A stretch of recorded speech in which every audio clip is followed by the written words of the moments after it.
to our preview show of the 2025 Canal Cup between Bourne and Sandwich. That's coming up next Saturday at 8 o'clock here at the Gala Arena. I'm Keegan Hamblett. I'll be the host of this preview show. I'm also going to be the announcer for the Canal Cup. We're joined here by two of our Canalman players. You guys want to introduce yourselves? My name is Jackson Palmborg. I'm the starting goalie for Bourne, and I am currently in my sophomore year. I'm Griffin Kelly. I'm one of the senior captains for the Canalman this year. So just a little bit of history about the Canal Cup. So this year is going to be the 43rd edition of the one-off. Started in 1983. They originally had it as sort of like a beanpot format where it'd be 4 teams, the 2 winners go on to the final, and there would be a third place game. But they scrapped that idea, and now it's just the one-off. How does it feel knowing that there's only one game that you have to win this? I mean, it's kind of a good feeling. You get one chance, and that's it. So you got to go out there, and you really got to play your hearts out. You got to play as a team, and you just got to play your game. And we did that last year, and we got a good outcome from it. So. Yeah, it's definitely more like playoffs than a regular game, you know. I mean, you can either win, lose, of course, like every other game, but just having one shot to win, I guess, kind of adds more to the atmosphere that both teams are playing so hard for the goal, you know, that they don't have multiple chances to do it. So it's definitely adds to the factor, you know. So the all-time head-to-head matchup, Sandwich leads that 26 wins for them, 15 wins for you guys, and the 1 tie. This event draws up to 2,000 fans each year that you guys play here. What's the energy like in this building when it finally comes around? I think that just shows how much you're really playing for your school and playing for your town, and how everyone comes to support you. And you really you play for everyone who comes to watch you. You get 2,000 fans, you get 1,000 for Bourne, 1,000 for Sandwich. You play for your school, you play for everyone around you, your friends, your teammates, your coaches. It's a great feeling. It's an awesome game, marked on everyone's calendar. So. Yeah, I mean, 2,000 people, it's like kind of a local holiday at this point, but there's people from other towns that come to the game, you know, people tune in online, stuff like that. So it's definitely a big game, you know, big atmosphere around the game. You know, kids talk about Canal Cup 5 months before, 4 months before, so the hype always building up to it, you know, is huge. Where you know, sometimes I'm at work and someone will walk up to me asking if I play hockey and if I'm excited for Canal Cup. So it's definitely a big game, you know, big part of both teams' seasons. Bourne hockey is a long-time tradition. One of the goals always seems to be to try and compete and win the South Coast Conference. You guys have a really competitive team this year. You guys want to try and fight to get in that top 32 for the playoffs, while you guys are at number 28 right now in Division 4.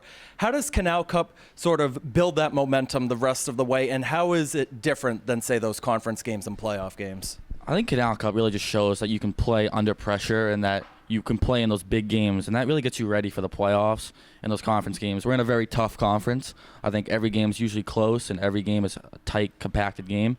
And Canal Cup just shows that under those games, under those pressure, and those big games where you need to play your best, you really just can. Yeah, kind of going off what he said, you know, a lot of pressure playing against usually a good opponent. You know, they've been in the top 10, winning state championships the past few years. So it's a lot of pressure with the 2,000 fans there on top of playing a good team. So it definitely preps us for the rest of the season. I know after last year we were definitely more, I mean, just united as a team too. If you can win the game, you know, even if you lose, it's definitely like just everyone pulls together for one event so much that it's kind of hard to pull apart after that. What's the school attitude like the week of? Do they do like a pep rally? Do they do a spirit week? What's it like at Bourne High? It's awesome. There's not much schoolwork being done. Starting, I think, last year, we started a pep rally, and it'll continue on to this year. And everyone is just focusing on Canal Cup. It's marked on everyone's calendar. So it's just that you don't do much schoolwork. You don't do much focusing during school. It's just all focused on Saturday night. Yeah, school's a lot of fun during the week. You know, people always asking, you know, are you guys going to win? Are you guys going to this? But it's fun, you know, school does a spirit week, kids dress up like the hockey team, you know, do jerseys, stuff like that. So it's definitely a lot of fun in school. The teachers are into it, you know, everybody's into it. So it's a good environment in school. How do the games earlier in the season and, say, leading up to this one build that team chemistry? Because right now you guys are 6-7. You're just under 500. You got a really tough schedule coming up this week with Old Rochester in the middle of the week and then Canal Cup. How do you build that team chemistry as Canal Cup gets closer? I think you try and gel together. You try and get some chemistry going between all your teammates. You stay united as a team, and you try not to focus on this game until it's really the next game. Like we have ORR, like you said, coming up on Wednesday, so we're more focused on that. And then Thursday we'll be more focused on Canal Cup, just thinking about, you know, all the fans, like you said, and that game and that atmosphere that we really just wait for every year. Yeah, building chemistry is wicked important, especially in a game like Canal Cup, and stuff leading up to it. But like he said, we play OR Wednesday, so even games like that where it's going to be another tight game against a good opponent, like games like those bring us closer together. We were very united through the Martha's Vineyard game, Apponequet game where it was close games, competitive. So having a competitive game Wednesday leading up to Canal Cup will definitely have us firing, ready to go for Saturday. Do you guys in particular have any pregame superstitions, traditions that you like to do to maybe get ready and prepare mentally? I don't really do much, the basics. I listen to the same songs in order every game, putting my gear right to left, always say a little prayer before every game, and that's really it. I don't do much else. Yeah, honestly, I'm not a big superstition guy. That's all good. Yeah, I like to tape my stick, listen to music, but other than that, I kind of just do whatever. Sometimes I do certain stretches, some days I don't. Whatever feels good. Just like to flow, getting onto the ice. Talk to my teammates, stuff like that. Kind of goof around before the game sometimes. Sometimes I'm serious. So definitely not one superstition. But yeah, stuff. So that's it for the first of 3 segments. We're kind of dividing this preview show into 3 segments. So that's a little bit about the Canal Cup, what the players do to get ready for it. Second segment, we're going to get to know these guys a little bit individually. Griffin, I'm going to start with you. Yeah. You're one of the 2 team captains with Josiah, right? Yeah. How is it going to be different knowing that, hey, you're going to have to be the voice in this locker room this year for the big game?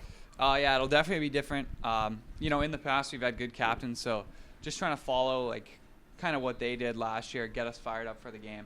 It's definitely not easy firing everyone up, but with Josiah and Mateo and James being assistant captains too, having a lot of captains is good because, gets everyone in. So there's 4 of us instead of just 1, 2, So definitely going to be important to fire everyone up, and, it'll be tough, but it should be fun. Is there any extra emotion knowing that this is going to be your last Canal Cup you're ever playing in? Yeah, definitely. But at the end of the day, it is just another game, so I can't be too hell-bent on it being my last one. But, yeah, definitely. It's definitely fun to compete for things like trophies and stuff, so it'll definitely be emotional when it's over. Now, Bourne, whenever I've covered the games, because I'm with Somerset Berkeley, I was with DRS last season, Bourne always seems to be the team that, hey, you guys got strong goaltending. The offense, it's there, but it's just so hard to put pucks on the back of the net. You guys got 5 in last year against Sandwich. How are you going to be able to continue that again with you helping out leading the offense? Hopefully we'll be able to score 5 again. I mean, you always hope for more, but 5 sets the bar pretty high. I mean, we have struggled this year putting the puck in the back of the net, but in big games we've definitely come through. Honestly, we score more against teams that are better than us. So playing in competitive games against teams that are ranked higher than us, like Sandwiches, we usually rise to the occasion. Score more. Everybody wants to be the kid that scores in Canal Cup too, so it puts a little fire under your seat. Now, Jackson, I'll go with you. You've heard me say time and time again on my live streams that I really believe you're the next best goalie in the South Coast Conference with the departures of Sam Bastos and Brandon Silva. If you want to keep that, it comes with a lot of responsibility, and this is one of the main goals. You have to win Canal Cup. Now, you were named the MVP of the Canal Cup last year. Are you feeling better, more prepared about it? Because now you got more experience as a sophomore. Yeah, I think I've been blessed that this is going to be my 3rd Canal Cup, and I've only gotten, bigger, faster, stronger. I think I really just can compete up to my level and sometimes even above my level. And I think just being able to say that I've already played in this before, it's a true honor. I'm truly lucky to be able to do that. So. Now, you talked about it a little bit just there, but talk about your growth as a player and maybe as a teammate throughout your year and a half here. I mean, Bourne hockey, it's been unbelievable. It showed me how to be a true teammate, how to be a responsible, and how to really be a true leader. And I couldn't have asked for better. I'm not gonna lie. Now, you're a bigger guy, so you got a big frame and goal that you can cover up. I'll ask Griffin the question too, but I'll start with you. Who's your inspiration that inspired you to be a goalie for hockey? 8-9 years ago, my dad brought me to a Bruins game, and I watched Tuukka Rask, and I've never looked back. Griffin, who's your inspiration? Well, honestly, my inspiration, despite being a big kid, my inspiration is probably Pavel Datsyuk. Okay. Honestly, I'm fond of stick handling, scoring. Not much of a, defending type of guy, but obviously I still play defense. But yeah, sometimes I'll watch hit highlight. Me and him will watch hit highlights on the bus.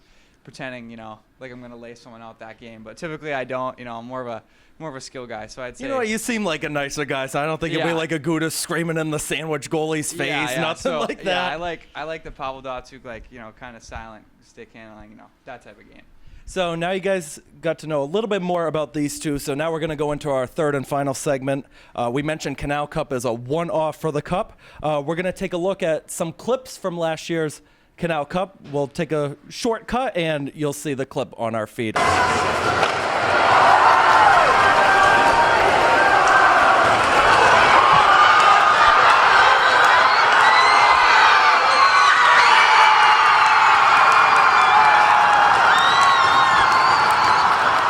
So watching that clip back, even though that was an empty net goal, the game was pretty much decided at that point. You could hear the pop of the crowd just exploding, knowing that, hey, you guys are going to take Canal Cup home again. Are you expecting that energy to still be there again this year?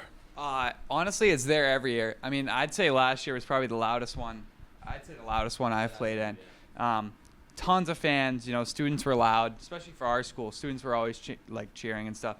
We do have good fans when they come to the games. They're loud. Very into it. Bourne's kind of honestly a big hockey school for how small the school is. So everyone's into Canal Cup. And I'd say, I'd probably expect it to be around the same. Both, like you said, 2,000 people. So it's kind of tough for it to be quiet in there. But, I'd say about the same. Now, I would say last year Sandwich was favored in that game. And I think this year you guys have a little bit of an edge over Sandwich just on what I've seen based on their results, the power rankings that come out. Jackson, how great would it be to win it again in front of your fans? It'd be awesome. Last year was a very special year, and no one on our team had ever won it. And just for us to first time ever be able to defend it, it'd be an awesome feeling. I can't wait for Saturday, honestly, just knowing that I'm actually defending a trophy. The last thing we're going to review on this preview show is we're going to review the Prenda Cup. That's a tournament that I announced over in Fall River. We'll take a couple looks at that. Blaine Cushion a tie-up with Valarelli. Here comes Cam McKenna. He's in with Barboza. McKenna, shot, scores! There it is. Cam McKenna, 1-0. Ryan Mona's on camera. Thank you for the support, everybody who's tuning in tonight. That's a backhand in front. McGrath, and they score! Drew Nadu ties it up. Preston off the boards, too far for Barboza. This one springs out. It could be a one-on-one chance the other way. Here it comes. They score! Caden Clancy puts Torrent in front 2-1. So I know this is going to be your first time announcing our Canal Cup game. Comparing that to the Prenda Cup, which Somerset Berkeley and Taunton plays in, how do you compare the two? So it's definitely a lot more prep because I usually only see you guys twice a year, call them the Somerset games. Sandwich, you don't know anything about them at all. So it's like you got to dig and find more resources. And also, too, if this game is going to be available for both of our audiences to watch maybe on a live stream, you have to call it down the middle as well, because you're going to have a couple hundred fans listening. As some of our viewers at home know, our biggest live stream, I think, was 2,200 people that were watching. So there is some anxiety that comes in when you see that viewer number ticking up as the game goes on. But it's always best to keep it neutral, keep the audience into it, even if it turns into a blowout, and just have fun with it. Yeah, absolutely. You have a question, Griffin, at all? Talk about whatever. So when you're announcing, what's your favorite part of announcing? You showed us the clip, very eccentric about the goals. That's good. I like that. Reminds me of a soccer game when you hear those. They say goal, pronounce the L's for a day. But what's your favorite part of announcing a game? Well, since you brought that up, I feel like I'm one of the few hockey announcers that will say goal whenever a hockey goal instead of score all the time. Yeah. I just like the competitive games. If it turns into a blowout, that's sort of where you have to go to that background information, find fun facts about the players. If it's a close game, very competitive, I'd rather see it be a lot of offense instead of a lot of defense. But if you get good rushes, good counters the other way, strong goaltending on both sides, hey, you'll take it on the mic. Yeah. And I got to ask you, too. I'll start with you first. You guys really don't have any announcers. You guys have live streams. You have a guy that films for you. Bourne TV goes there every now and then. At Somerset, they usually say they like having an announcer so they can review the film whenever they need it. Yeah. What's it going to be like being able to review this and hearing an announcer kind of recap the plays? Honestly, we went to Nantucket yesterday, and they have an announcer for their games. Yes. And honestly, watching it back, it adds so much personality to watching the game.